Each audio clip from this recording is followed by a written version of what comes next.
Bagfuel, baby. When you gonna lock back in with Mayhem? We working on that. I'm trying to get him. I'm trying to get him to do some shit.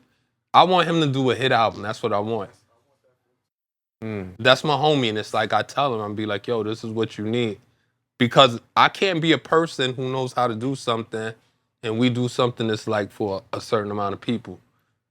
We need it where it's like, I'm telling him like, yo, you need Flex knocking on your door. Yo, I need that record, Mayhem. I heard that shit. Rosenberg was playing it. I know I'll make this shit monumental. Like for just for the props and for the demand of what you can bring to people. Like when you have a record that the whole world can enjoy, why deny the world? Some people ain't underground. They think like, oh, my shit is hot. Your shit ain't really the hot shit. You know what I'm saying? And the thing is, like, in the 90s, coming in, there would be people who would tell us. Clark Kent would tell us, yo, your shit ain't hot. This ain't it right here. Yo, these rhymes ain't hot. Now people are afraid to tell people they shit ain't hot. I think part of that is too, you have situations where people tell somebody they ain't hot, and then later on they become something. Like, I think you were saying with Alicia Keys, people were like, she plays the piano. We don't get it. This ain't it. And now... Well, I don't know. They probably not credible. Because when she was on the label MBK with Mafioso Crime Family, and when I heard Alicia, I was like, oh man, yo, she's crazy.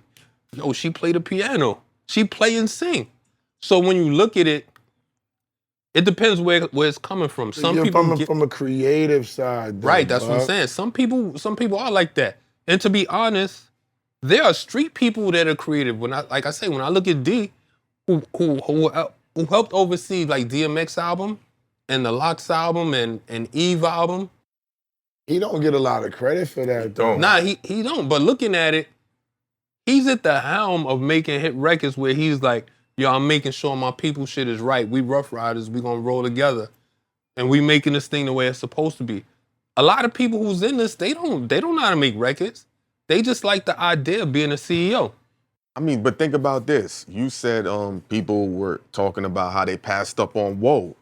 Think about the people, these were credible people that passed up on the beat. It just wasn't for them. And I understand this. So I might look at it one way, but now I look having a clearer mind like, yo, you know what? If you would have did this, it would have fucked it up. Yeah. So I understand. That's true. Looking at it, I have to look through the right lens, because we always look, just because the beat is there, don't mean it's for everybody. You know, where like they was looking at Jay-Z crazy when he picked Just Give It To Me. Yeah. From Pharrell. Give it to me. But it ain't saying that another person would have did the same record.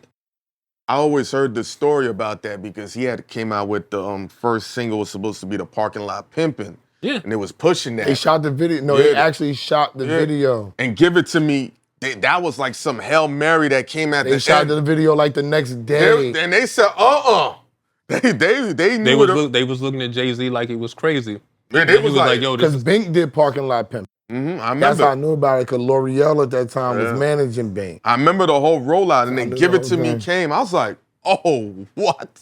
And he's like, They took the fishing reel, Parking Lot Pimp, and disappeared. That's the industry. Yeah. Because you don't, like, the one thing I could say about being in the industry and what they don't do now, they don't roll out and be like, yo, I'm chopping these 3 records off the album and I'm replacing them with these 4. They don't do that. They just be like, oh, this is cool for my album. This is why the albums ain't really crazy.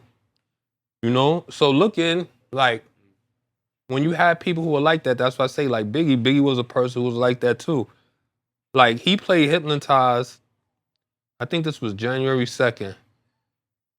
It had to be about a good 30 people that came through the room. The only thing you hear is, bam, bam, bam, bam, bam. Another person come in, yo, this is my first single. And people going crazy. So when you see, like, there's something about the vibe of being in the studio and being around the right people who do make hit records. So when you know, like, oh, this is that shit right here, it's hard to get a real hot record with a dude who don't know a hit record from his ass from his elbow. But when you know it, you like, oh man, this is that shit. And another person who was good with that too, telling them if they record was whack too, is Clue. Yeah, DJ Clue? But that's why niggas hate him. You can't hate a person because they Yes, telling you the truth. can. What you mean, Buck? Yeah, I knew that's why he morning. ain't taking niggas records nowadays, because he was famous. Yo, that ain't it. And niggas is mad. Niggas is mad. Yo, I know some people that was mad. Niggas is mad. And wanted to fuck him up. Niggas is mad. But looking at it, in life, you need that. And it's like, it's a difference between what you need and what you want to hear. Mm-hmm. Bro, niggas don't want to hear that they shit. Yeah, niggas don't want to hear bro. it, but you might need to hear that. So, all right, let's take a Nas record, Made You Look, right? Mm-hmm. Steve Stout came to the studio and played us that record without the Braveheart in it, right? Mm-hmm. They went to the party. They played the record in the party. They start to chant. Next thing you know, they back in the studio putting that in there. That made the record. Yeah. So when you look at it, sometimes it ain't what you want to hear. It's what you need to hear. And it's like, this was the reason where it's like you had so many people popping up at the studio and so many people. Huh? I'm gonna let you finish because I really want to say something. Go ahead, right. Why you had so many people popping up at the studio and so many people where it's like you basing their opinion. Yo, I need you to play this. I need you to play the first single. I need to play the first single. Because you want to make sure, especially people like Clue. And I say Clue because Clue don't like nothing. You know, and is a DJ. And you know this, but looking at it, it's dope because he's a tough person to please. Yeah. When Doro played me Breathe, he's like, yo, this is our warm-up record. And I almost kicked my own hard drive over. Because he said that. And I was like, dude, this is going to go crazy. But from what I heard in there, and they made it the first single. Mm-hmm. So looking at it, like sometimes you could get it a little wrong, but sometimes you can be still be on the money. And I think that he probably hit more than he missed. They didn't think that he was gonna hit with Fabulous. They didn't. A lot of people was like, "Oh, what you?" Salute to Little Mo. 15 years later, yeah, that dude, like his freestyles. Still, the Desert Storm freestyles is infamous with Clue and Fabulous, man. His Clue's team with the freestyles on the mixtapes. Who had a lot of runs with? He had a run with Hov. He had a run with the Locks. He had a run with Cam and them with the mixtapes. He had a lot of runs with. I knew it was Don King. Yeah. He had a lot of runs with niggas. There's a lot of niggas that you can be like, yo, his run with Clue's run with this one. Stack bundles. What I want to say is,